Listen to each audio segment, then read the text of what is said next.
నా యందు మీరును మీ యందు నా మాటలను నిలిచించిన ఎడల మీకేది ఇష్టమో అది అడుగుడి, అది దేవుడు మీకు అనుగ్రహించబడునని యోహాను సువార్త 15వ అధ్యాయం 7వ వచనములో వ్రాయబడి ఉన్నది. కనుక దేవుని బిడ్డలారా, దేవుని యందు మనము నిలిచి ఉండాలి. మన యందు దేవుని మాటలను నిలిచి ఉంచుకోవాలి. దేవుని యొక్క వాక్యము చాలా విలువైనది. అది మన హృదయంలో భద్రం చేసుకోవాలి. ఇవి చేసి మనకున్నటువంటి అవసరాలు లేదా మనకున్నటువంటి అక్కరలు దేవుని అడిగినప్పుడు దేవుడు ఖచ్చితంగా అవి మనకు అనుగ్రహిస్తాడని దేవుని యొక్క వాక్యము తెలియజేస్తూ ఉంది.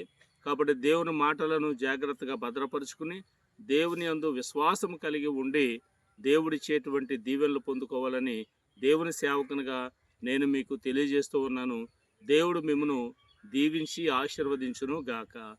ఆమేన్.